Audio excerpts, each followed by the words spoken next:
Thank you for joining us. Let me welcome you all to our spring semester book Adda. I'm Ashutosh Varshne, Director of the Center for Contemporary South Asia at the Watson Institute here at Brown University. And it's a real pleasure, a true pleasure to welcome Declan Walsh and the commentators for this.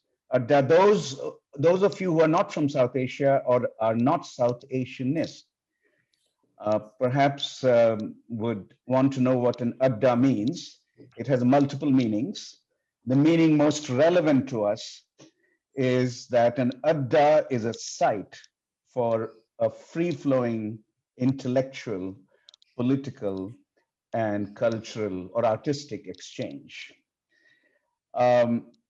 Every semester we pick one book, sometimes two, for our book Adda.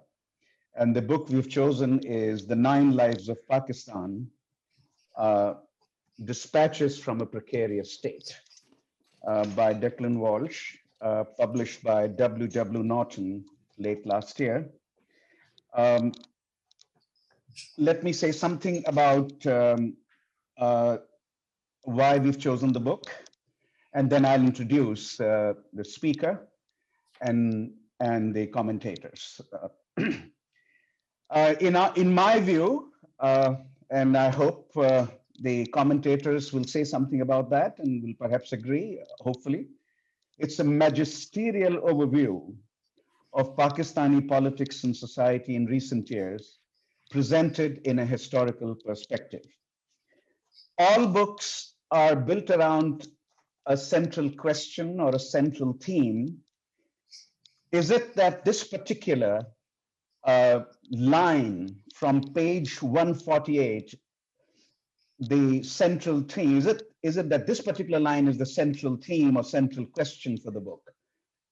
Justice Munir had hit upon the identity crisis at the heart of Pakistan, namely, how to forge a nation state respectful of all citizens on Islamic foundations. Let me repeat.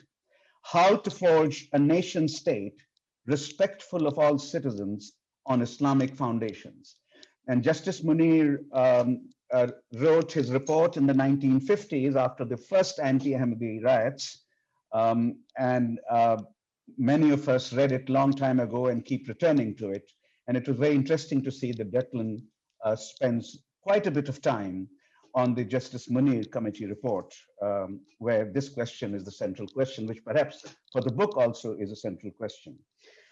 Declan Walsh spent 10 years, about 10 years in Pakistan, first as a correspondent for The Guardian, and then as a correspondent for the New York Times.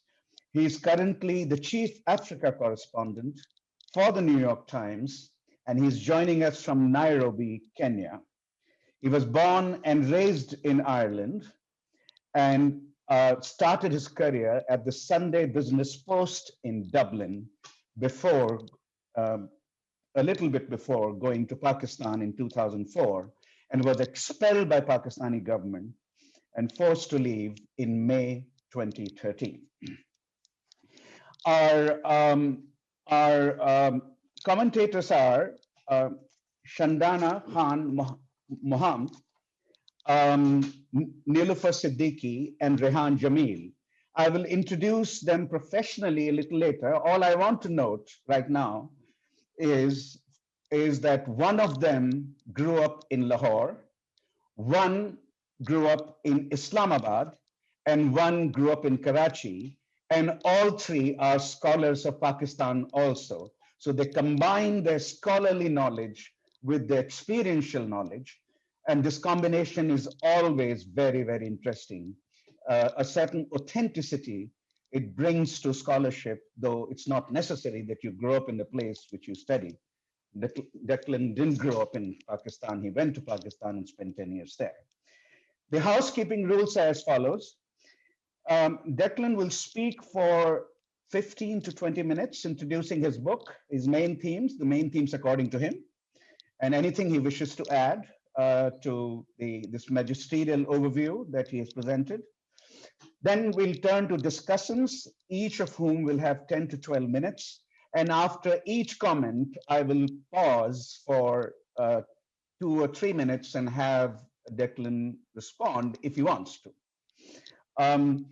You can all ask questions, but you the entire audience group here beyond the 6 of us is muted, because that's the rule we follow at Brown, and generally the rule we follow in Zoom webinars. You can send your questions to me through the chat function. I will moderate the chat room, pick up questions from the chat room, and narrate them for our panelists to respond to.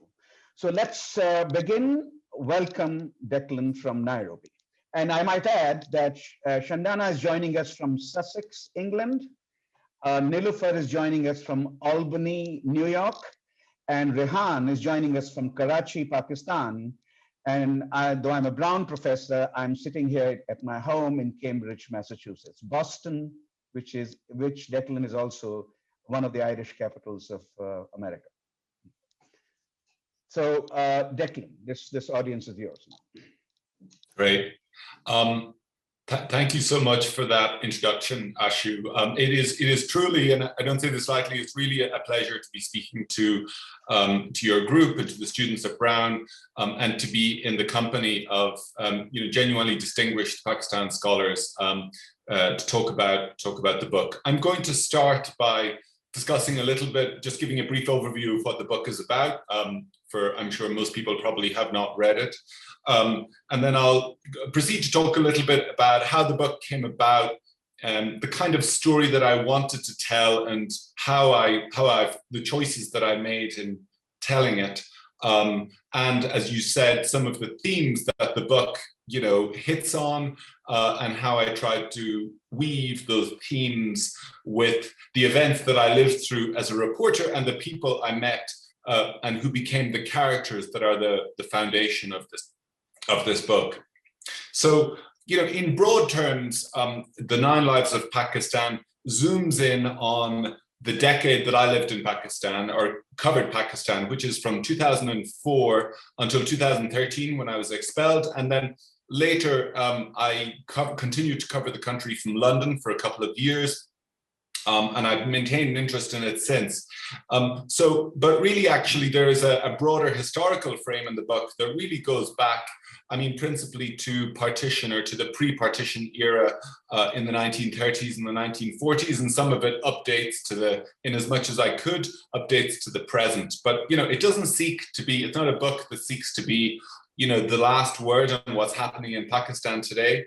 The idea was more to take the stories that I had lived and reported on when I was there, and to tell and to write a book that would tell those stories, but also use those stories to get at some of the enduring themes that have shaped Pakistan really since partition in 1947.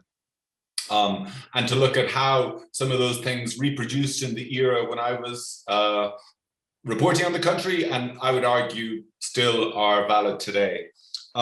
So the book zooms in, narratively, it zooms in on this very explosive period when I lived there. When I got there to Pakistan in 2004, Islamabad was the capital was a pretty sleepy place. And Pakistan was in a kind of limbo. It was the post 9/11 period. A lot of the action, if you like, as a reporter was actually taking place across the board in Afghanistan. A lot of my fellow reporters thought that was a much more exciting story. Hamid Karzai had become president. There were parliamentary elections. The Taliban had really, really, really receded from the picture at that point. There was a lot of talk about nation building. And Pakistan was this place that really, was kind of in a sort of, in retrospect, I think, a sort of an uneasy equilibrium under the rule of Pervez Musharraf. And then very quickly, from about 2007, there was one incident, which was Pervez Musharraf, the military ruler, tried to fire the country's top judge. He was Chief Justice Iftikhar Chowdhury, And this, attempt to fire this judge, who proved to be a much more, stubborn and wily person than Musharraf had reckoned on, backfired spectacularly. The judge refused to go. And that was the start of basically a revolt by many Pakistanis, against Musharraf's rule in early 2007. And from then on, things just moved at an incredible pace. There was the return of Benazir Bhutto from exile. There was, the death of Benazir Bhutto. An insurgency erupted in the tribal belt that spread across the country. There was the siege at the Red Mosque in the middle of Islamabad. And then a number of years later, there was the American operation that located and killed Osama bin Laden in Abbottabad, and many, many other things in between. So I found myself, thrust into this, as a reporter, thrust into this really dramatic and, dangerous, but also, professionally exciting thing. And I embrace that. So my book is partly about that period. And then there's a sort of subsidiary mystery, if you like, which is a little bit framed around what happened to me. The book opens with a scene of me getting my marching orders from my home in Islamabad. I had a bunch of people who turned up at my door at midnight and presented me with a letter saying that my visa had been cancelled with immediate effect on account of what they called my undesirable activities. So I ended up having to leave Pakistan a couple of days later. And, as I sat down to write the book, that was really, that event, of course, ejected me from the country. Also in a kind of useful way, made me stand back from a place that I'd become so immersed in, made me really bear down on writing this book, or thinking about this book at least. And for a while, we tried to get back into the country through the newspaper, but failed to do that. And then so that process of trying to figure out why did they want me out, a little bit less about me as a person, but more like why would they even bother with a reporter like me? And what did that tell you about, more importantly, about the direction Pakistan was going in? So the book, hopefully, at least in part, resolves that question. When I sat down to write the book in the beginning, I was certainly very conscious of the fact that there are already so many great books have been written about Pakistan by foreigners and many Pakistanis. But a lot of those books were very focused on particular subjects. And I felt a lot of them appealed mostly to a specialist audience, or to an audience that was just interested in one part of Pakistan, like militancy or politics or the military or Islam and so on. So I thought about, when I got to Pakistan, one of the books that I enjoyed reading was by a former economist, correspondent called Emma Duncan, who wrote a book called Breaking the Curfew, which was started at the end of the Zia era, in the end of the 1980s. And she had taken this sort of diary approach to writing about what had happened to her, and she used it to, in a similar way, draw on some of these big themes. And so I guess I was a little inspired by that, and I thought I'd like to write a book that will appeal not specifically to the specialist audience, but to a much broader audience. I sort of imagined the kind of people who read The Guardian, the paper I worked for at the time. And I thought about, a reader who is familiar with Pakistan, fascinated by it, but also perplexed and struggles to reconcile the kind of crazy contradictions you see in the stories about Pakistan that come out all the time, as I had been, particularly in the beginning. So, when I originally started, and I thought that this book should, as I said, draw on these bigger themes of religion, the role of religion in the state, identity, the dominance of the military, the weakness of politics, all of these things. And when I started writing it, I originally went for a fairly classic thematic structure. So there were, books about religion or politics and so on. And then as I got into it, I realized that that approach wasn't really serving me to tell the kind of story or to reach the kind of audience that I was hoping for. And I started to think about the moments during my time in Pakistan when I had really felt like I was starting to get the hang of the place. You know, that some of this crazy stuff that was going around me was starting to make some sense in a coherent way, that things were talking to themselves, to our different events were talking to each other. And I realized that some of the most, you know, kind of enriching encounters that I'd had were not necessarily covering the big events of the day, you know, Benazir's death or Musharraf's fall. I mean, those were very important things, but I kind of realized that there were moments when I had met people, Pakistanis, who weren't always sort of the top level headlines, but maybe a couple of levels down. And I had, you know, really gone along for a ride with them, if you like, in their lives, in their dramas, in their personal stories. These were people who would invite you into their homes. You'd have long chats with them. They would maybe allow you to come and see what was happening in their lives. If they were a politician or a police officer or an activist or even a retired ISI spy. And so I realized that these were the encounters that I had really felt had started to give me a sense of getting a hang of the place. And that led me to the idea of structuring the book around 9 characters.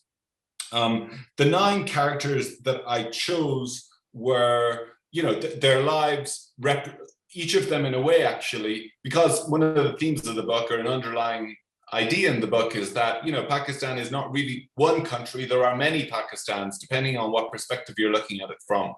And to some degree, I'm not sure I said it, to some degree, the people that I chose, I think, do represent not the definitive 9 Pakistans, but they do represent, I think, 9 important currents in the country. 8 of those were people, I should say, that I met. The 9th is Muhammad Ali Jinnah, the founder, the sort of very debonair lawyer who effectively forged Pakistan out of nothing during a series of negotiations under the British in the 1940s. And, you know, I included Jinnah. I was a little in 2 minds about this. I wasn't sure whether I wanted to have a whole chapter dedicated to, you know, history. But the more I delved into the history of partition, when I was starting to do the research, I was really drawn to it and fascinated.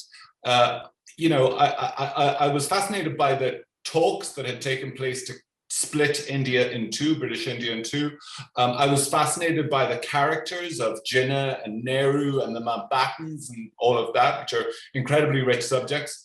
And I also realized that the sort of pathologies and problems and fissures that emerged during that incredibly tumultuous period, and that were some of which were born of the violence of partition, which it seemed to me at that time actually was, you know, not widely appreciated outside of South Asia. You know, it kind of really struck me that partition was this huge disaster in which so many people died.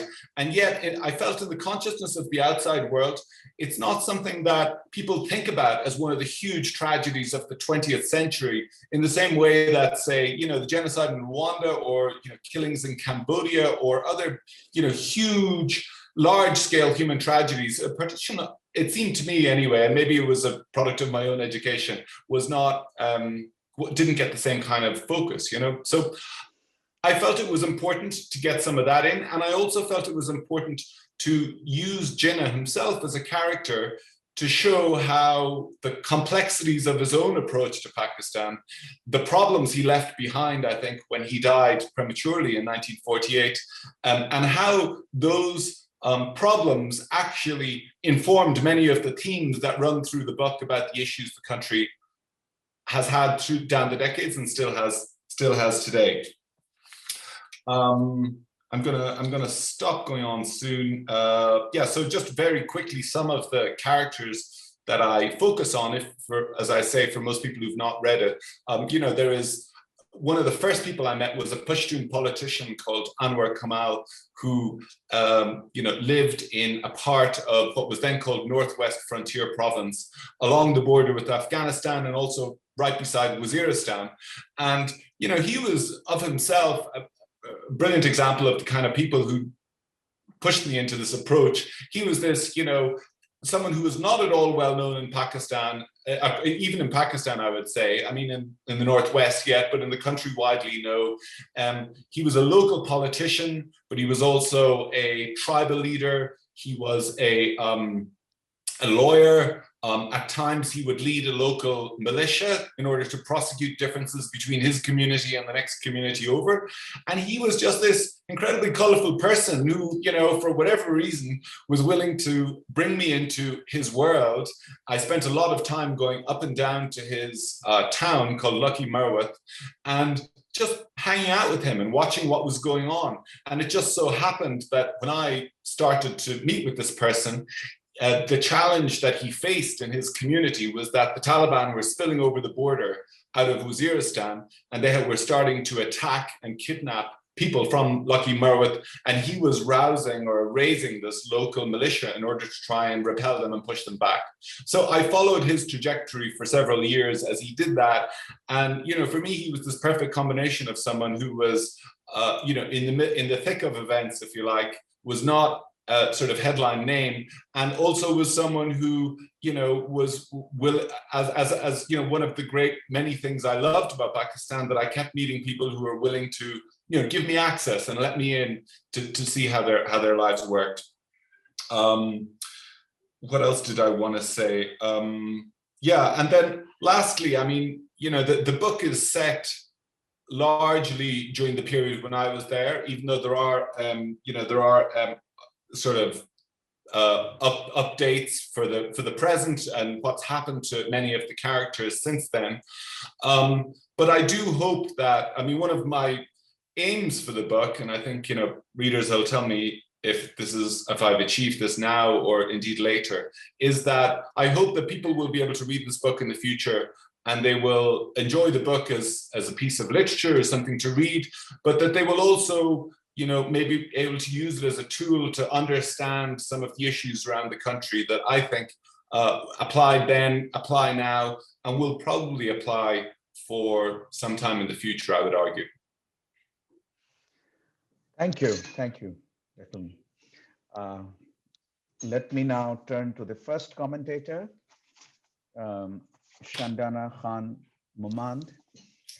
She's a social scientist and research fellow at the Institute of Development Studies, University of Sussex, where she also got a PhD, a DPhil in development studies from Sussex. And before that, she was trained at Brandeis here in Boston, just outside. And before that, at McGill in Montreal. We discussed her book, Crafty Oligarchs, Savvy Voter, Democracy Under Inequality in Rural Pakistan, published by Cambridge University Press in 2019 at a center 15 to 18 months ago. And got to know her work intellectually at that time, and it's a pleasure to have her over again. Shandana. Thank you, Ashutosh. And thank you, Declan, for running us through that. I thought I would divide my comments between two parts. The first, I thought I would sort of talk to the experience of reading this book, because it really was a bit of an experience. I thought I would just speak to that, how it spoke to me, and also the bits of it that really struck a chord with me. And then I thought I would try and put it in conversation with the sort of politics I look at in Pakistan. So you and I have both been studying the same country, and like you said, you've been interested in the politics as well, but I think there is a difference there. But I don't want to really speak about my work at all. I just want to make a few points of the conversation that essentially happens between your book and the sorts of politics that I look at. So I'll do a little bit of that at the end. But first and foremost, my experience of reading your book, as I've just told you a few minutes ago, I couldn't put it down. I ordered it as soon as I heard it was out, and I started reading it when I arrived, and I really couldn't put it down. And that was after a little bit of a sense at the beginning of the fact that I might end up skipping over large bits of it because I imagined that an audience that you were interested in speaking to was explaining Pakistan to the rest of the world. And that there would be quite large parts of it where I'd say, okay, I know this incident, or I know the history of this, and I might skip over that a little bit and get to other parts. And I couldn't do that for most parts of it. I couldn't skip over it because it's so full of details and information that I couldn't put away. And of course, the other thing that grabs you right at the beginning is, as you also called it, the mystery of what happened to you. And it starts with that, and I was slightly aware of it, I think, on the day of that election, as we were waiting just a few miles down from you, it turns out, as the results came in. And I was aware of something that was going on in the background of all of this. And of course, as soon as you figure that out, you want to keep reading and make sure that you find out really what happened. So I thought that's a really nice way to do that and to grab attention and to keep that attention throughout. But quite apart from the mystery of it, it's the fact that I'm a scholar of Pakistan, I study its politics, but the world of Sami the sandwich is completely foreign to me. And if you guys don't know what that means, you have to pick up the book and read and it's full of so many such references. And I realized that it's not that that I'm not aware of these. It's not new and foreign to me, but it's unknown.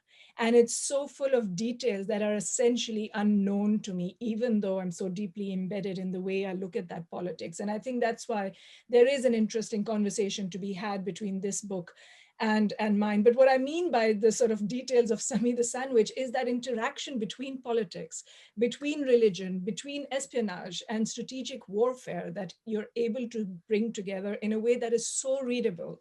And that is a literature that has been covered to an extent, very much so from the point of view of the Afghan crisis and all of the events in Afghanistan and Pakistan's role in all of that, or its interaction with all of that. We have all of that, but I think this is by far one of the most fluid, engaging ways that has been told through the details of all of these lives that you talked about.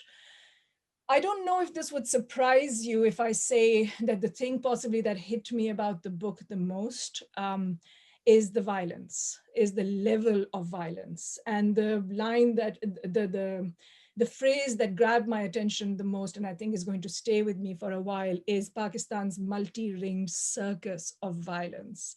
And I think in the stories of the 9 lives, that the multiple rings come across very clearly, but also the circle of violence is so present. And I realized that in picking your 9 lives, you do make it very, very dramatic. It's impossible to move away from that violence because most of your characters are dead.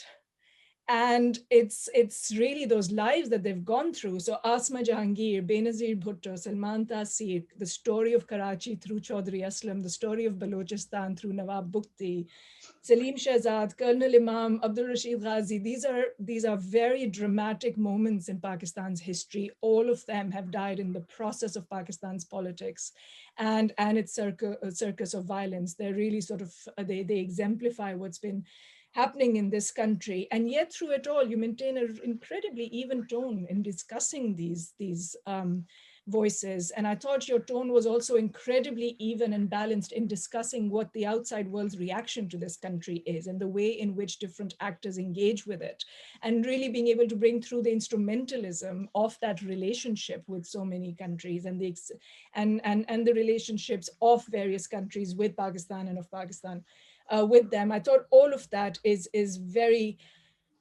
balanced. Everybody looks a little bit clueless in the process, but of how to deal with this circus of violence. But it's a really great way of looking at that. And then as I sort of put this, when I finished reading it, and I have to say, I mean, I really was sort of impacted very much, especially by the final few chapters of this violence and what it means for what's been happening in this country. And the extent, I think I was surprised by the extent to which it surprised me, or the extent to which it was affecting me. And as I put that down and I went back to writing a paper of the usual sorts that I do. In this case, sort of the impact of the pandemic on the lives of, women in households. And I was thinking, these are pretty major events that we're dealing with. And yet the tragedy of what I just read in this book was just so it had impacted me in such a way that it sort of hit me that this is essentially the way those of us that work on Pakistan and live in Pakistan go about our lives, focused on these sort of minute data points of our work to maybe get away from what it means, what the circus of violence essentially means that's happening all around us, and being able to step out of that, looking at these minute data and multiple data points rather than focusing on the grand scale of that violence. And at times I thought, it's that every day that I'm missing a little bit in this book, but I realize absolutely that that's not the story you want to tell. That is not the story that you set out to tell at all. But that is the story that I usually engage with. And I thought to myself then, that does it mean that there is no connection between the two? I've always been very vocal about the fact that my work is not about bombs and beards. And that's what people expect when you talk about Pakistan, that it's a book about bombs and beards. And here now is a book about bombs and beards. And I sort of thought to myself, is to what extent does this really speak? We're talking about the same places, we're talking about the same context, we're talking about a lot of the same activities. So, what is the connection, and is there a connection or not? And especially because, like you yourself said, is that there are so many Pakistans, and to what extent do those many Pakistans speak to each other? And at the end of the day, there is a real thread that runs through it all. And it struck me that, I'd like to put that question to you, but again, it's not your job to answer that. It's really mine to see how yours speaks to other pieces of work that I know, but do please answer it if you feel like you want to, of how this speaks to others. But I realized that in the sorts of things that I'm interested in, which is, why are voters still so marginalized? Why are political parties still so unstable or unable to represent them? Why do the rural poor stay unmobilized? Why do women stay unrepresented? Why is local government still so unstable? Why are these institutions not inclusive? And why are there such low levels of trust between states and citizens? If those are the questions I'm interested in, then you're providing a lot of the answers. And you're providing those answers through the circus of violence. And I just wanted to connect this to a book called Parties, Movements, and Democracy that I actually was just teaching this morning to my students, which essentially points out the fact that democracies that endure in the face of inequality, in the face of poverty, in the face of unfavorable regional geostrategic conditions, they do so through strong and representative political parties and through robust and dynamic social movements. And that, especially as we near the end of your book, are the things that you're trying to explain, is what has happened to social movements in this country, what has happened to attempts at setting up inclusive institutions. And certainly right at the beginning, you start with what's happened to political parties as well. So even though you don't deal centrally with these ideas, there is so much evidence in your book that really is speaking to why all of that has actually been happening and why establishing these inclusive institutions has been such a difficult enterprise in Pakistan. And every time we've had our hopes up, why has it all sort of come down? And it made me realize that left to their own, Pakistani citizens really have been interested in inclusive politics, and they really have been interested in protest and in talking about rights. This is a country not just of unstable democracy, but also unstable military regimes that haven't lasted beyond 10 to 11 years each. And that's essentially been about the process of engagement. But all of that has essentially had the odds stacked against the citizens that have been out there. And that's explained in such detail by your work. So a line towards the end, and possibly the chapters that got you in trouble in the first place, is this line that says there could be no negotiation. And it made me realize that the attitude of the establishment very much has been to fight and repress rather than to talk and deliver and include.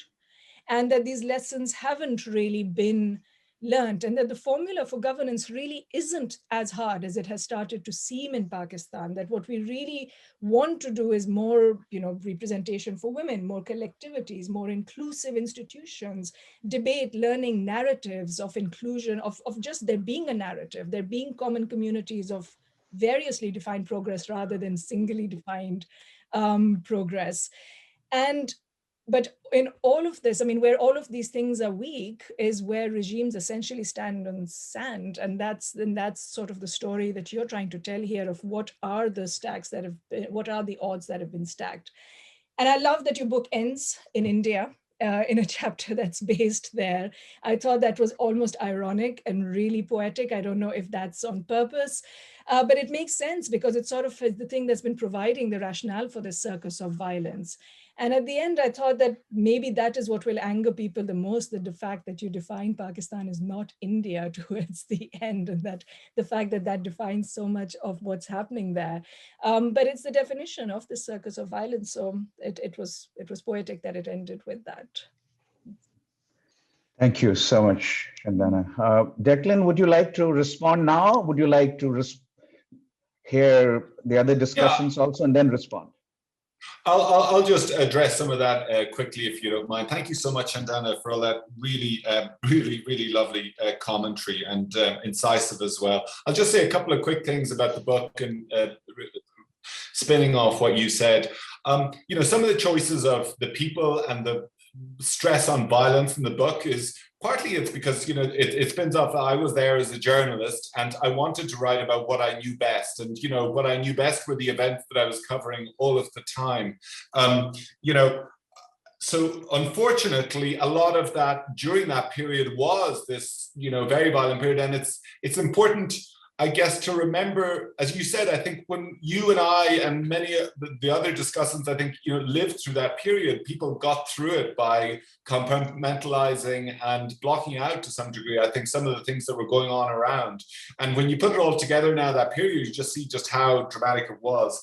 But I would also like to say that, you know, some of the other ideas, you know, the ideas that you talked about, the development of democracy, of politics, the role of civil society groups. I mean, those were things that I was also, you know, very invested in and very interested in, and were actually a big part of the research, as was, you know, what I really hoped and tried to get into the book. And frankly, I'm not sure I got enough of this in, but it was difficult in terms of the storytelling, was really to give a sense of the richness of the society and the culture and, you know, these things. And in fact, there were chapters that were written and scrapped about, you know, about other things. And I just, frankly, I struggled in terms of the narrative structure of the book to write something that would be as rangy as I wanted it to be. You know, I wrote a chapter about Veena Malik, or I drafted a chapter about Veena Malik at one point because I thought that she was this like fascinating person.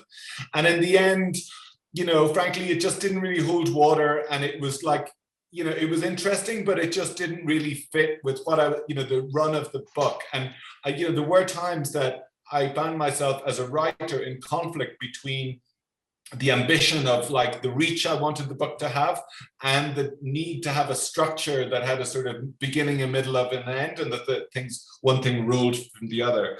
But so in that sense, I think like the book I've written is, you know, very, as you say, very heavily focused on the counter forces to, you know, to civil society and other things.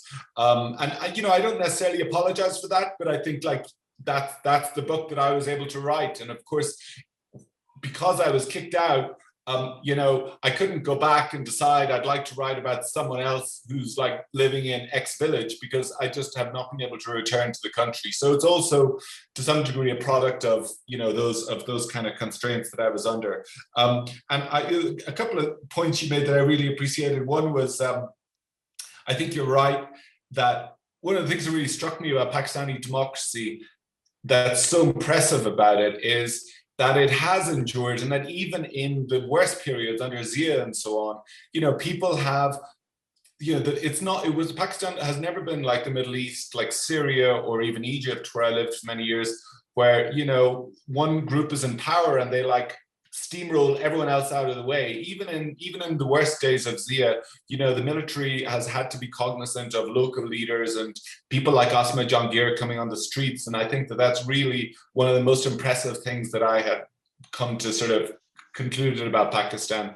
And then lastly, on your thought about India, I mean, I hoped anyway that I would write a chapter that would, you know, come back echo, if you like, some of the stuff from the beginning about partition and partition being an event of unfinished business. But then also, of course, the great irony that, you know, for all of Pakistan's history, India has at the least held itself up as this, you know, as the anti-Pakistan and as the country that went the other way, and that was not based on a kind of sectarian ideal and, you know, this kind of Nehruvian idea.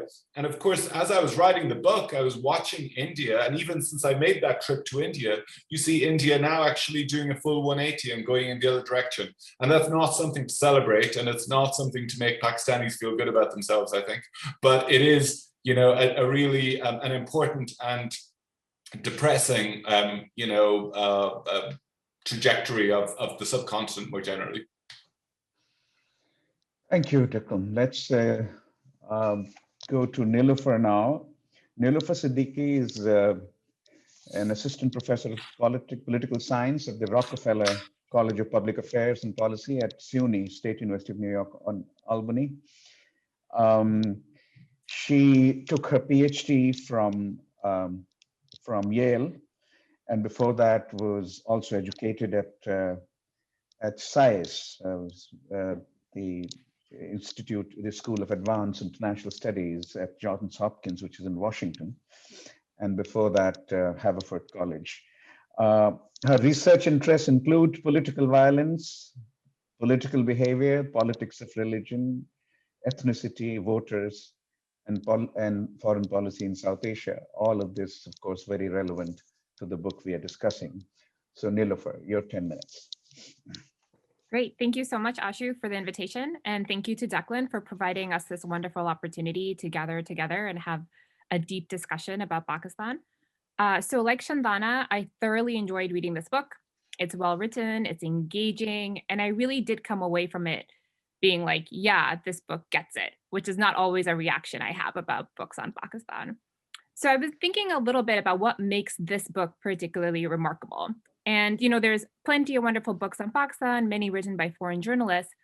But I think something that you alluded to in your comments, Declan, is really critical, which is that you focus not on a cast of characters that has been focused on by the international eye, but one that is just slightly out of the public eye, right? Something that, while important, is just a rung or two below the primary actors that we often see. And so you aren't giving us a retelling of the Osama bin Laden raid, for example, or even talking about the shooting of Malala Yousafzai, but you're rather focusing on characters who are a bit closer to the day-to-day lives of Pakistanis. And in this way, the book really is evocative of many of the themes and issues plaguing the country. I think the book also does a really good job of showcasing this ability to juxtapose seemingly unrelated stories together to create a holistic image of Pakistan. So your chapter on the civil rights campaigner Asma Jahangir, for example, includes not only stories about her, but also of other important women in Pakistan. So you have stories about Benazir Bhutto, Malala Yousafzai, Afia Siddiqui are all woven into the narrative.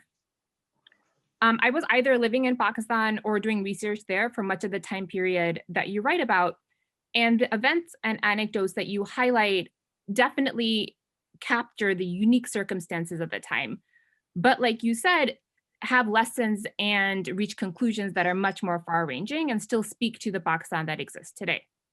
So I think that, again, like Shandana, I think that when I was starting to read it, I was like, oh, I'm not sure that I'm the right audience as someone who studies Pakistan. But I think that the book does what is quite difficult to achieve. It provides new analysis and fine-grained information to people who already know Pakistan. But it also serves as a mostly straightforward introduction to those who are perhaps less familiar with the country and its peculiar dynamics.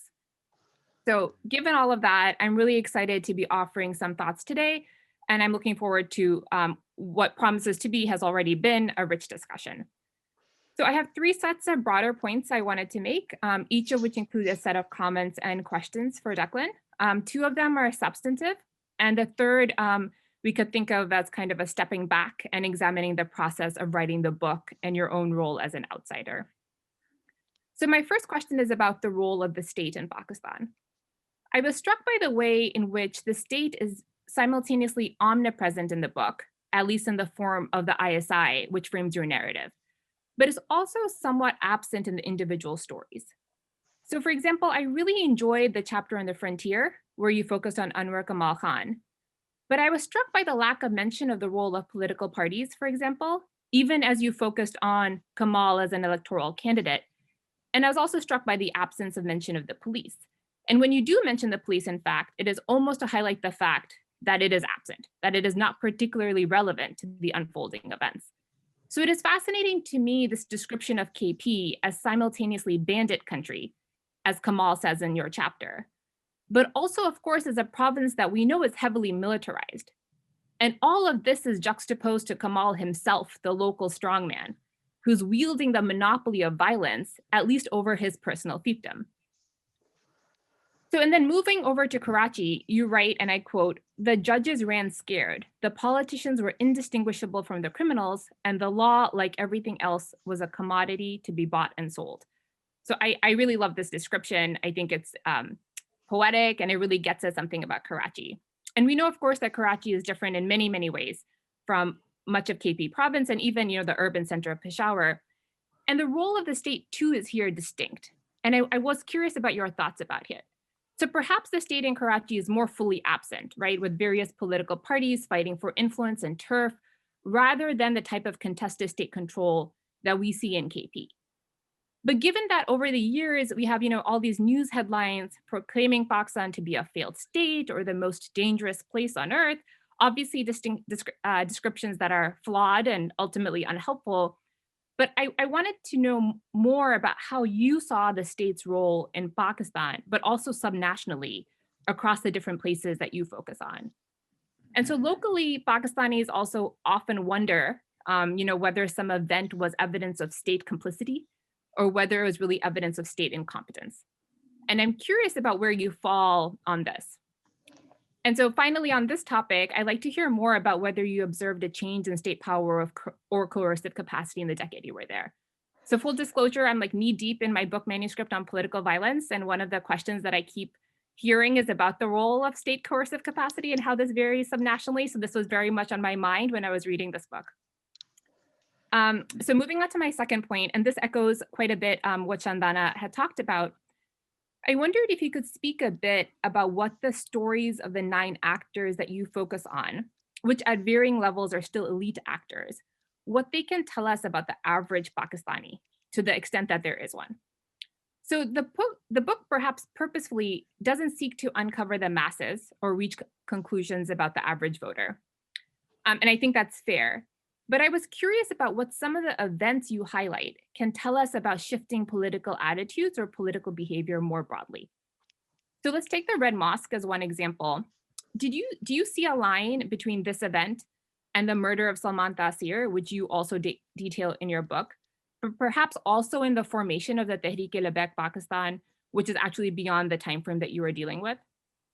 I ask in part because I was in Islamabad during in the summer when the events of Al Masjid unfolded.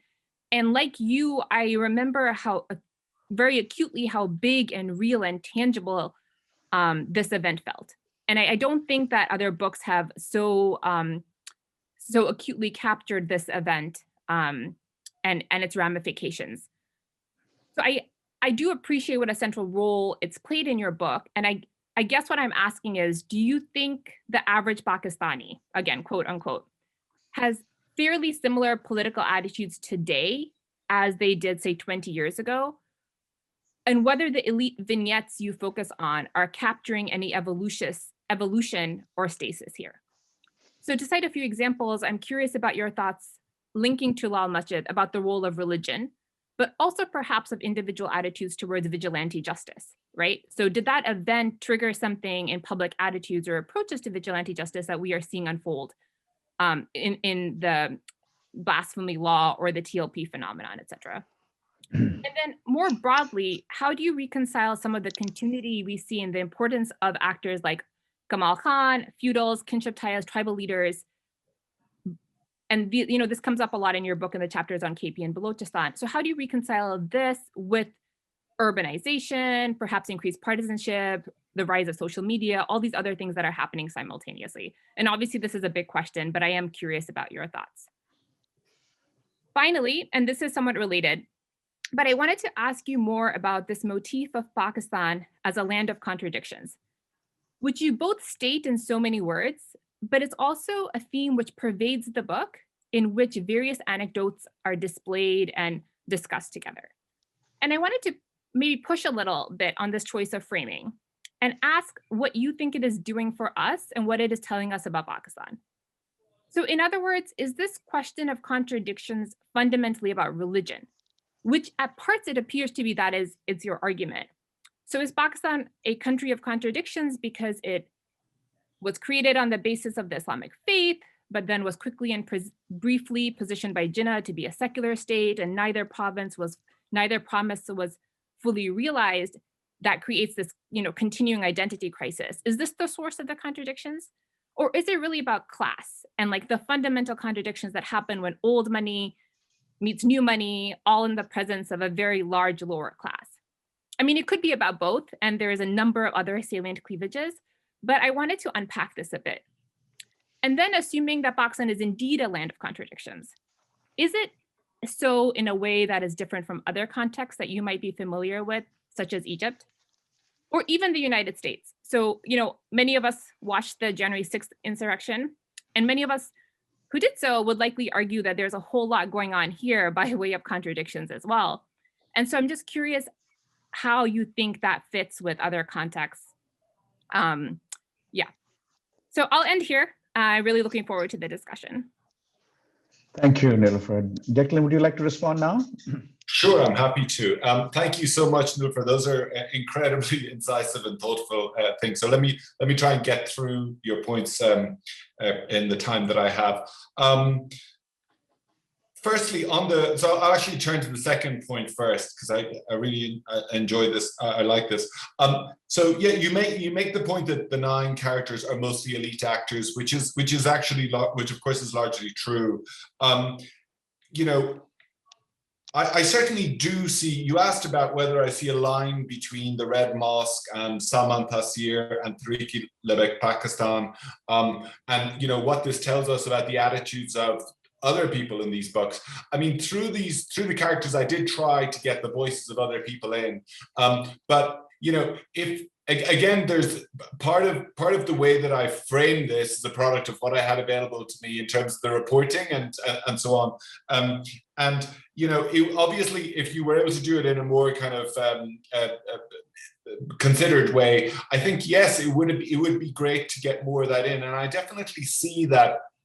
One of the big trends that you touched on, obviously, is the changing attitudes, especially in the urban middle class, which is the urban middle class and the urban lower middle class, which I think is a big driver of the blasphemy issue of Tehreek-e-Labbaik Pakistan, the attitudes towards Salman Taseer. I mean, the contradictory are the attitudes about blasphemy, which I initially found kind of challenging and puzzling, and later they started to make some more sense to me, but were nonetheless disturbing. Those attitudes, I did find them across Pakistani society when I was there, but in terms of the ability to transform that issue into a political issue, which actually is a relatively recent phenomenon, and it does really come from that class. And if I were going back and I were able to sort of pick a new slate of characters or, adjust the slate that I have, I think that is a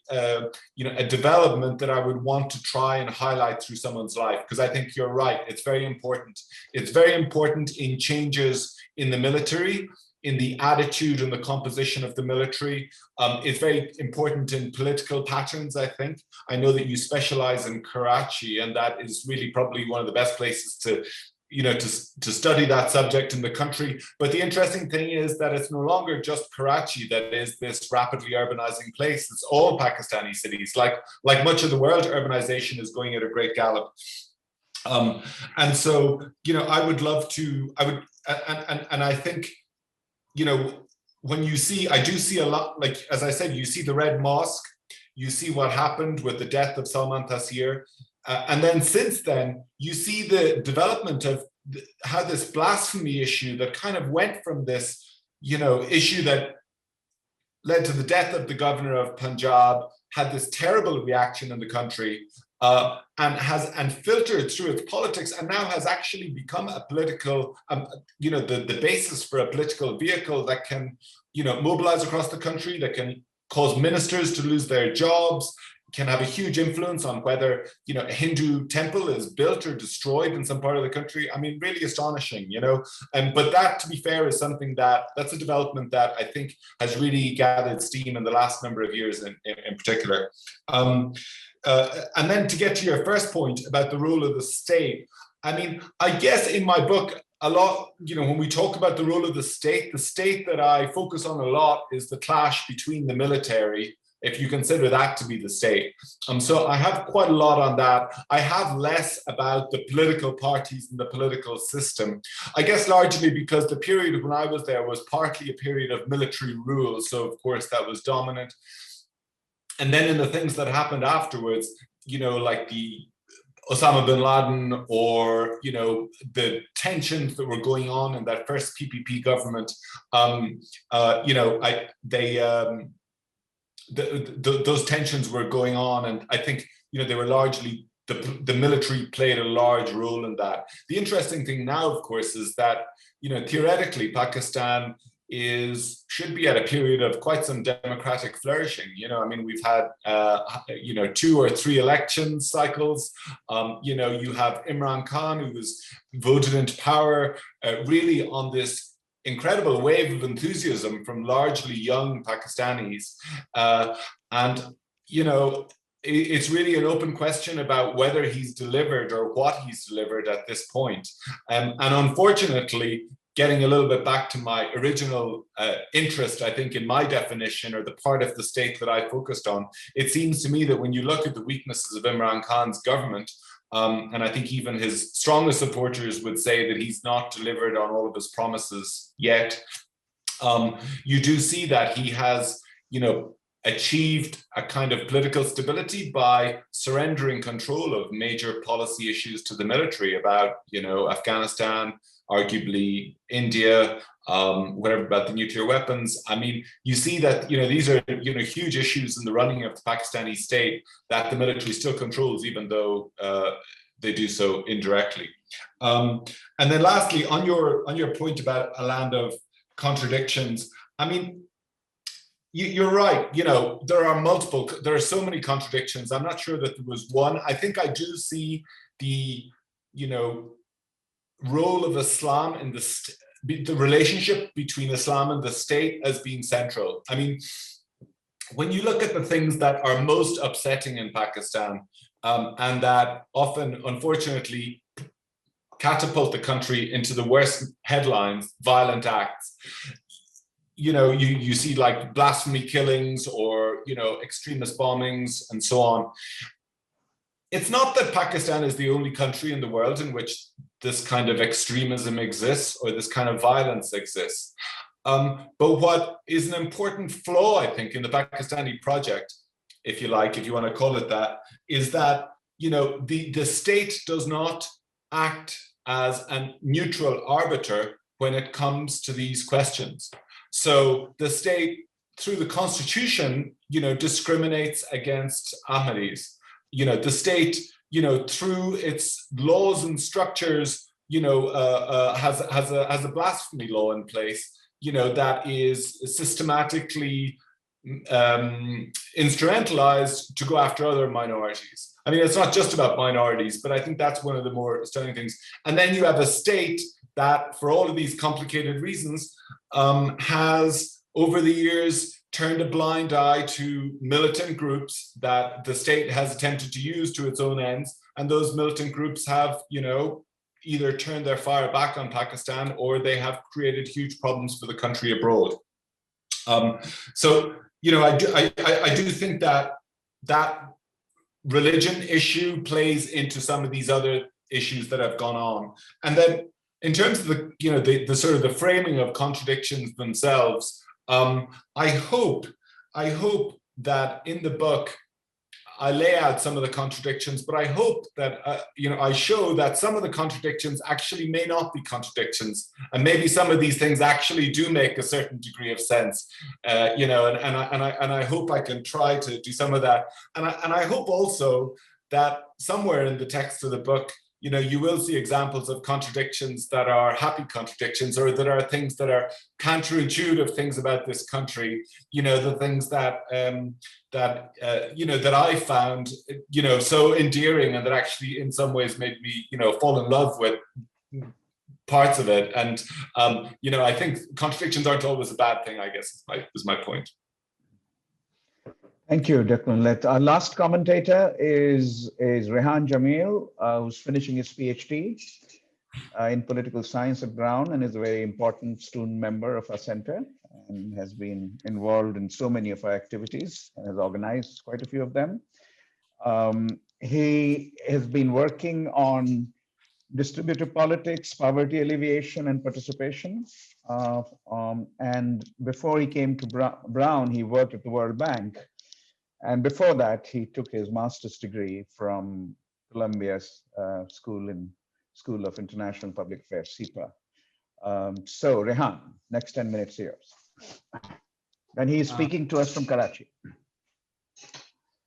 Thanks a lot, Ashu, for that introduction.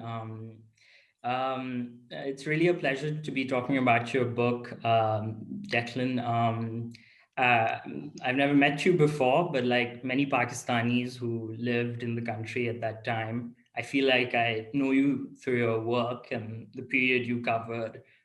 So in many ways, one of the big appeals for me to read the book was to, and I think one of the hooks in the introduction was to learn something even about your own personal narrative and how you left Pakistan, because for many of us, the insight from your own story tells us something about the Pakistani state that many of us study. So you wove that in, I think, in a very analytically important way.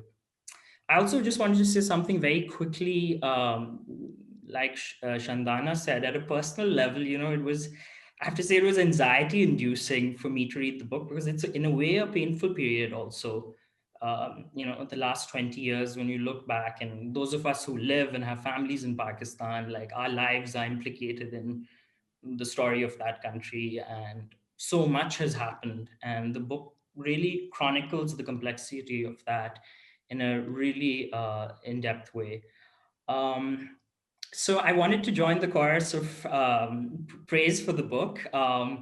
I think it shows your deep interest in unraveling the complexity of Pakistani politics, and dare I say also your love for the country comes through, and the vividness, the attention to detail and context in the profiles you chronicle, even the Pakistani gossip that makes it into these details that we've known and heard about, you've picked up on, and it makes the characters come to life and very real, even to those of us who've read about or known even about these people for a long time. The book is also a much needed addendum to the study of contemporary Pakistani politics, focusing particularly on the last 2 decades. And I wanted to say something about that. So like the other political scientists here, I'm also going to say 4 points about what I think the book tells us about contemporary Pakistani politics, and feel free to react. Some of the points have already been made, so maybe you can comment on the ones that you think haven't been spoken about before. And then I just wanted to end on something about the narrative itself.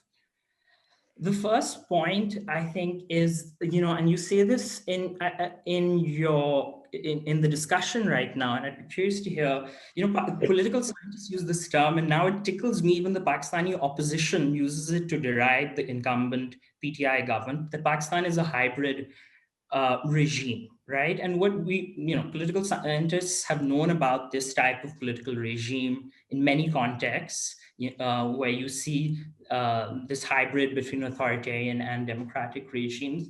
But in some ways, Pakistan is a very complex hybrid regime. And even though in the current government, you see an unprecedented space that has been ceded by the political government to the military, the press has been curtailed in many ways. Foreign policy is once again heavily dictated by the military.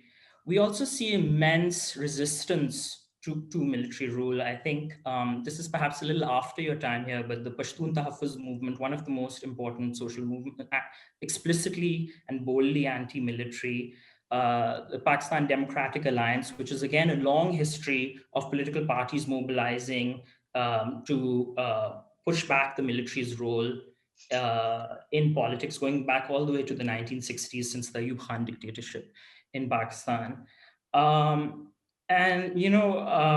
So in many ways, there's a point, there's a line in the book, the military always wins.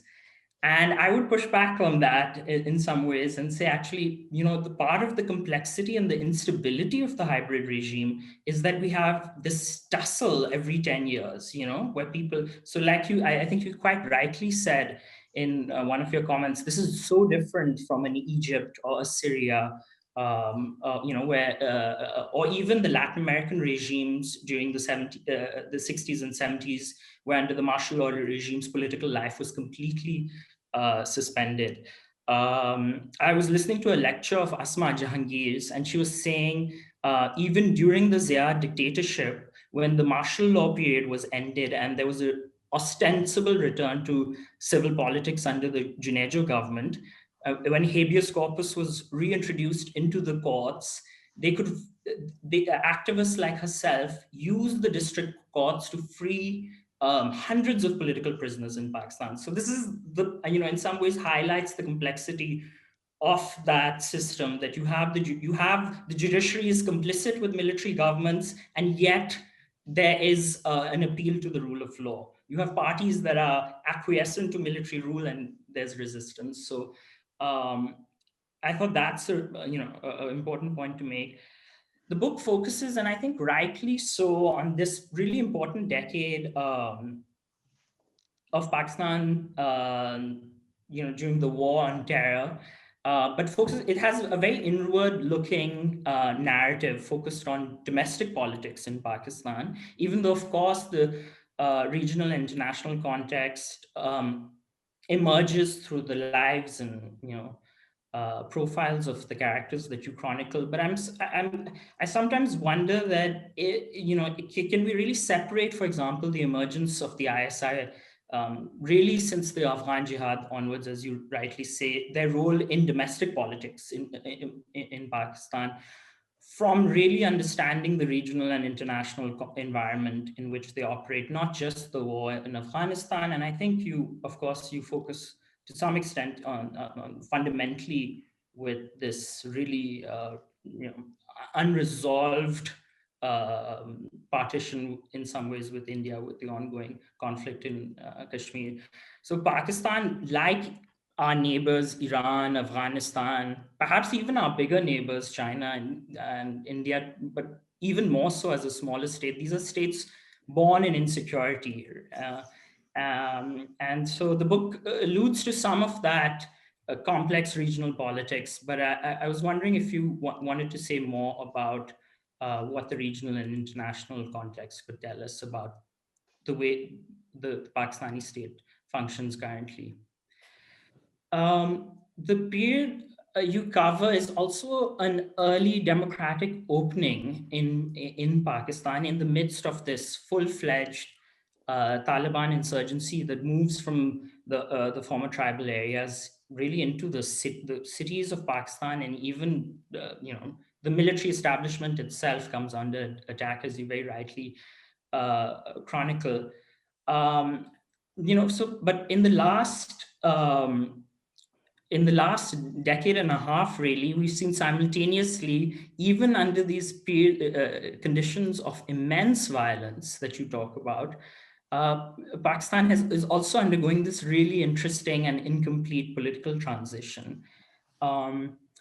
At the time that you were writing, Pakistan had, second to Iraq and Afghanistan, I think the highest number of suicide bombings in the world. Those numbers have dramatically come down since then. And even the city I'm in, Karachi, there's this uneasy sense of calm that prevails. And yet a lot of the core issues, political issues that you allude to, the sectarian groups that are linked to the military, those, the politics of how you rein in parties with militant wings remain unresolved in Pakistan. So I'm curious, I know, you don't cover the period after you left, but whether you see a shift in Pakistani politics from even after you left, or is this really a lull that we're seeing? The fourth point I'd really like to comment on is I was really happy to see, one of the central features of the post-colonial Pakistani state has been this core periphery issue between the relationship between the center and the peripheries, with being the three smaller provinces and now even Gilgit-Baltistan. And you really focus in on the politics of Balochistan, Khyber Pakhtunkhwa, and the erstwhile FATA districts. And I thought that was really important as we to understand contemporary Pakistan and some of the cleavages. However, and I think Nilo already commented on this, is I wonder if the focus on elite leaders, Sardar Bukti, even Anwar Kamal Khan, even though that's a fascinating chapter, leaves the reader with a skewed perspective of the changing political dynamics even within these provinces. So, one of the comments I wrote was, how much does Pashtun Wali tell us about the lives of an average Pashtun man or woman who lives beyond the former tribal districts, who are professionals, businessmen, frontline health workers, teachers, truck drivers, migrant laborers? There's a tendency to sort of focus on one aspect of Pashtun society and make this sound like this is really representative of a wider politics, when in some ways for us, it seems a little out of context, especially for an unfamiliar reader. Pakistan, as Nilo pointed out, has a rapidly urbanizing middle class, and does seeing politics through the lens of the lives of perhaps more subaltern figures show us another aspect of the Pakistani state. So this is something for you to just reflect on in terms of the characters. I just want to wrap up with a note on reflexivity and your approach to writing on non-Western societies, and in a way that doesn't other the complexity of that society, while giving an unacquainted reader enough context. And I really commend you for doing an excellent job with that. There is, of course, a long history, not just of Orientalist literature, but even some of the contemporary literature on Pakistan. You can just look at the titles of the books. And those of us who study Pakistan sometimes want to push back against those frames: the hard country, the failed state, the world's most dangerous country. And so I'd be curious from a writing point of view, as a Western journalist covering Pakistan, how you grappled with that positionality, especially given, you are a protagonist, maybe you're the 10th life in some ways in that book, really. So I just want to end there, so there's enough time for discussion, but it was really a fascinating and gripping read for me. Thank you for writing this. Thank you. Can I add something to both what Niloufer said and Rehan, Declan? Generally, scholars of violence, and I'm one, talk about variation, geographical variation or temporal or variation over time. Violence at a very high phase for a certain period of time and then declining, or violence concentrated, let's say in Karachi, where it's declining, as Rehan says now, or in Lahore, but not let's say in rural parts of Pakistan. The kind of communal violence that I studied for my book, Hindu-Muslim violence, was a primarily, overwhelmingly urban phenomenon. So is it possible to write about quotidian life, everyday life in Pakistan without what you called and what Shandana extracted from one of your descriptions, without this multi-ringed circus of violence? Can we write about quotidian life in Pakistan without the multi-ringed circus of violence? And where would those sites be, according to you, if someone were to undertake that? Great. Yeah. Thanks so much. That's Great question, and thanks for your comments, Rehan. I got to tell you, my connection dropped out while you were speaking, so I didn't catch everything you said. I'm going to address what I can, and if I've missed out on anything, feel free to jump in and just ask a question or prompt me. There's no problem with that. On the well, firstly, on the issue of titles, you mentioned, you know, I remember when I started to write, actually, I looked at my bookshelf of my collection of Pakistani books, and they were all variations of, you know, chaos, you know, descent into anarchy, chaos, violence, you know, whatever, hard country, so on. When I started to write the book, my working title and the title that I clung to for quite a long time was actually Inshallah Nation, which I really liked.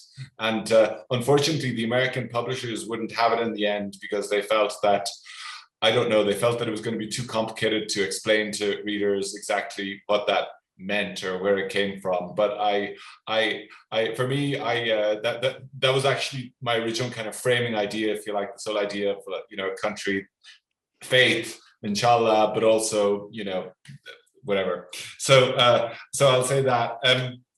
On the point of, just to run through a couple of those points, because you touched on a lot of topics.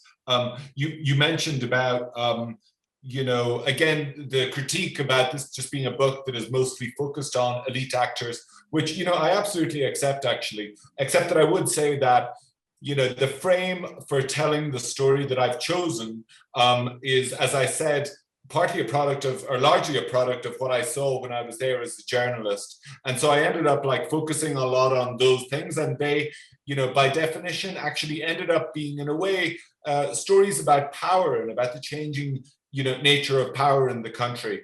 And because it was it's a character-driven story, I gravitated towards vehicles to tell those stories where I could provide a rich character portrait as well. But you know, having said that, it would, if I had, you know, greater resources at my disposal or a different way of writing, I would have liked to have reflected some of the changes that you speak about more in the book, for sure. You know, you mentioned about the Pashtuns and the PTM. I mean, I do talk about the PTM in the book, and I do see that as a very significant change, a very significant movement, and an example, as you say, of a grassroots, effectively a civil rights movement, you know, that stemmed out of the tribal belt. And in some ways, the PTM is a movement that isn't just about giving Pashtuns a say again. It is also about Pashtuns, young Pashtuns, reclaiming their own identity, I think, I mean, internationally and locally. I mean, it's particularly aimed at the local audience because that's where the struggle is, but it's also a perception of Pashtuns that has been forged internationally after 2001, where Pashtuns were largely seen as either Taliban or maybe victims of Taliban violence, and there wasn't a lot in the middle, you know. And you know, certainly in the period when I was reporting on Pakistan, that dichotomy, unfortunately, was, I think, a framing element. And when the PTM came up, and in fact, in the book, as you'll see, one of the people I meet towards the end of the book is this guy who worked for the ISI, and, you know, for, I think, a complex range of reasons came forward to me to talk about, you know, what had happened to him. You know, when I sat with that guy, I was really curious to say, like, why have you decided, you know, why have you come forward to talk to me, given the sort of risks that you may be taking with yourself or with your family at home? And, you know, why do you want to spill the beans about all this stuff? You know, not all of it reflected well on him. And it became clear to me that part of his disillusionment with the organization he worked for was the way he felt treated as a Pashtun. And he was very motivated to talk about the PTM and how the PTM had been blocked out and so on. And I thought that was super interesting, you know, that kind of overlap between, you know, this guy who was in the middle of the security apparatus and felt as a Pashtun that he had not, you know, that he'd been excluded by his superiors because effectively of his ethnic group, and that, you know, and that he felt so excited by the emergence of the PTM. And of course, the other part of the PTM story is that they've really struggled to project their voice, not even regionally or internationally, but just inside the country, because they've been shut out so much, you know. So yeah, I mean, I'm totally sympathetic to those critiques, actually. And if I were to write another 9 Lives, or if I were, you know, to have another go at a book on Pakistan, those are themes that I would turn to more. But I guess, you know, part of the problem with, you talk about titles. I'm proud of my title and I like it, but you realize that, you know, when you write a title like that, you are creating a little bit of a trap for yourself, because you're giving this kind of representational title. And I've realized that no matter what 9 Lives you choose, people are always going to be like, well, there's another 9 Lives you could have chosen, you know? So you know, I mean, I own it. I'm not going to run away from that. And you know, I stand by the choices that I've made, but I realize that there are many possible choices when you give a title like that. What else did you touch on? Yeah, I mean, again, just to echo that point that I think we've all made, is that, and maybe this is not stressed enough in the book, but you know, there is a sort of resilience in Pakistan and in the, you know, democratic impulse, the kind of an inherent democratic impulse in the country that has seen it through some really dark times. And like you say, there's never a black and white period. And, you know, I've just spent 5 years living in Egypt, and I can tell you, you know, I mean, well, firstly, I will say, you know, one of the obvious differences with Pakistan is that it is this it's a large country, but it's also this incredibly diverse country. Again, we get back to the start of Pakistan, but here's this country that was, you know, kind of cobbled together in a manner that really did not satisfy the person who created it, Jinnah. You know, he talks about it being a moth-eaten country and so on, and which was composed of groups who, until a very late stage, were very reluctant to join this idea at all, right? And so, you know, here's this, you know, very imperfect country. And I think, you know, my conclusion was that those weaknesses in a way have become a little bit the strengths of Pakistan. That diversity, that kind of unruliness, political unruliness of the country, if you like, has made it very hard for one group to dominate. And I have just come from spending 5 years living in Egypt, which is a much more, I mean, it's also a diverse society, but nowhere near Pakistan. You know, most Egyptians are Sunni Muslims. You know, they don't have, there's certainly a Christian minority, but the dynamic is completely different when it comes to many of these issues. And, you know, I can tell you, I've seen what it's like firsthand, and I've lived it, to be in a country where, you know, the military or one group is dominating politics, and you really see what it's like for other voices to be snuffed out. And, you know, many of the ideas I get at in the book diagnose, or at least attempt to reflect, if not give a solution to, issues in Pakistan. But I hope that I also managed to show that, you know, that there is a resilience that comes through that diversity and even through that chaos. Now, sorry, is that okay? Can you hear me? I hear dogs. I don't know if they're from me or not, but. Okay. Can you, shall we take a question from the chat, or? Sure, are you, please. Yeah. I had one other question. How much time are we? We have 7 minutes, so we can perhaps accommodate 2-3 questions. Let's go through the chat first. Much of what happens in South Asian countries domestically is in some ways connected with what happens outside of its borders. Pakistan's domestic politics being linked to what goes on in its neighbors is a case in point.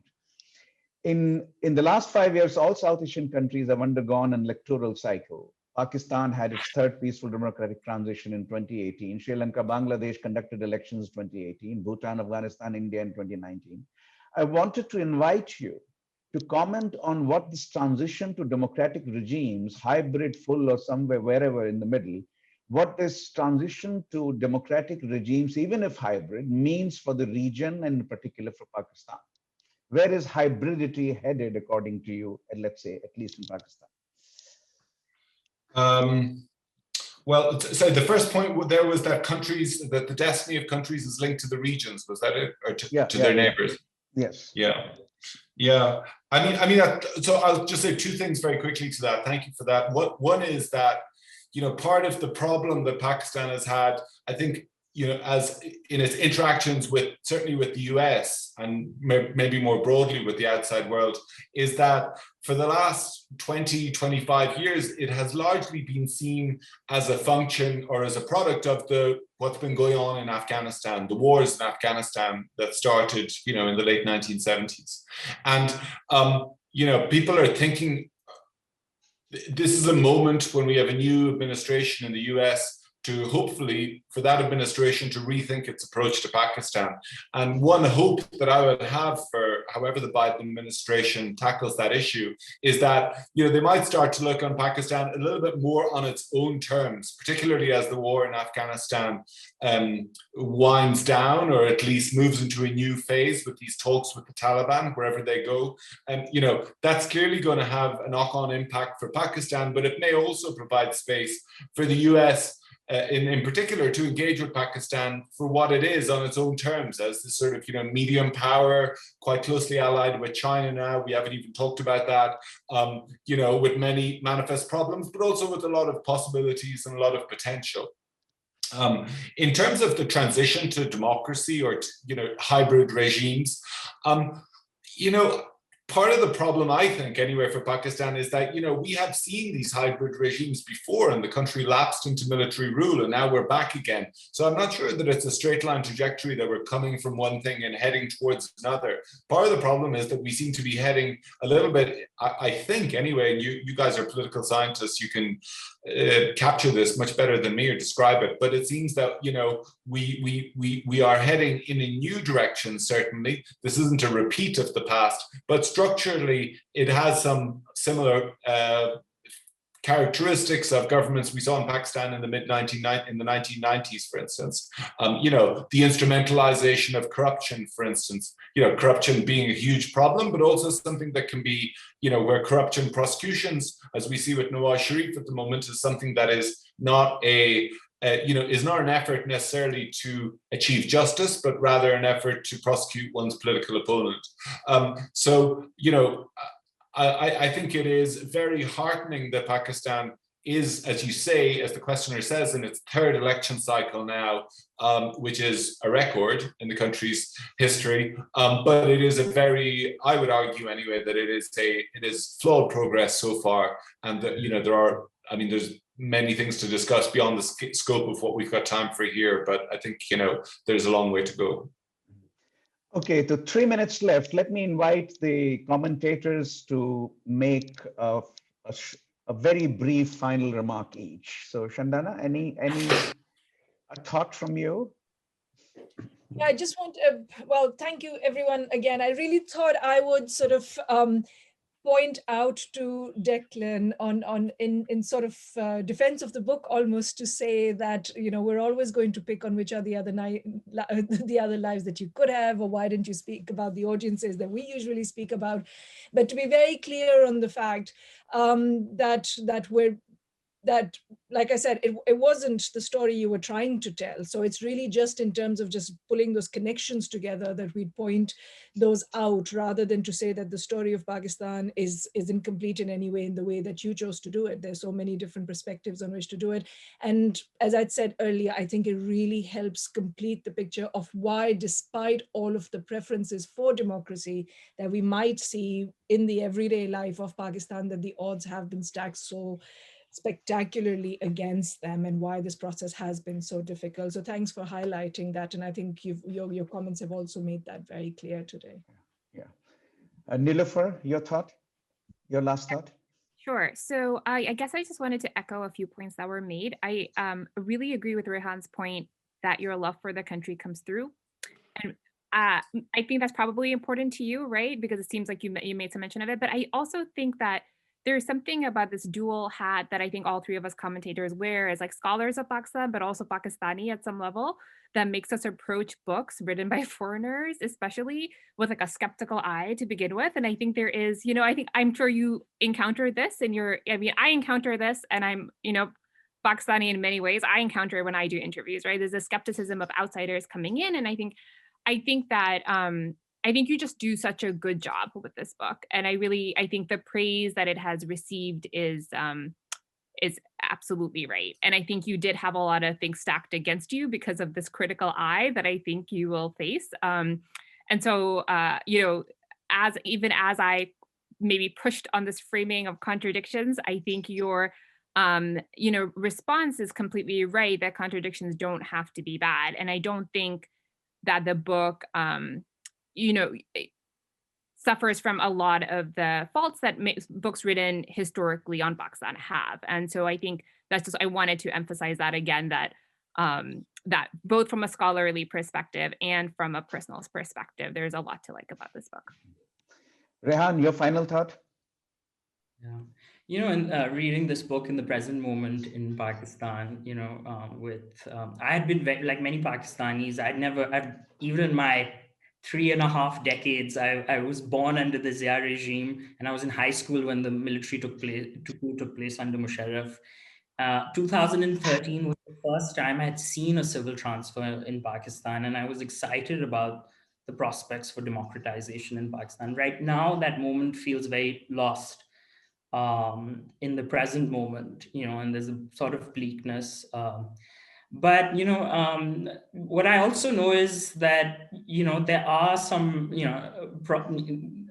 the forces of resistance are also very strong. And what's remarkable about Pakistan, and I don't mean this facetiously at all, is going back to the 60s and 70s, when political dissidents, poets, activists went into exile, a change in regime in Pakistan, and people come back. So I can envision a point in Pakistan where you're back and reporting in Pakistan. One of our most famous poets, Faiz Ahmed Faiz, said, "Lambi hai gham ki sham, lekin sham hi to hai."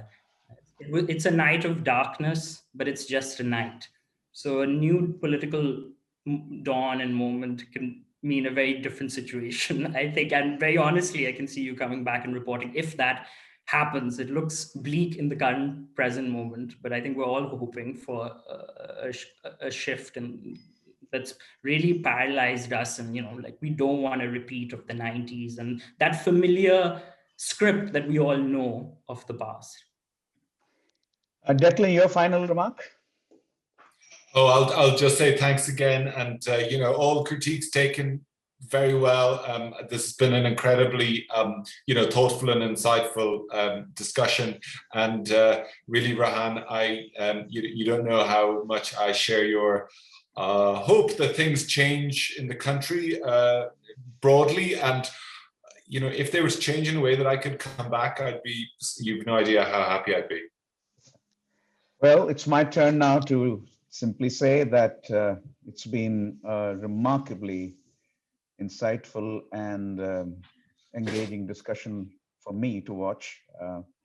A very important new book on which three Pakistan scholars who also are from Pakistan commenting with such depth. So thank you all. Thank you, Declan, for giving us a chance to think about these issues. Thank you, Shandana, Niloufer, and Rehan for your commentary. Let's hope we'll get together again on some other occasion. Meanwhile, bye for now from Boston and Brown. Bye-bye. Thank you, everyone. Bye-bye. Thank you very much. Bye-bye. Bye.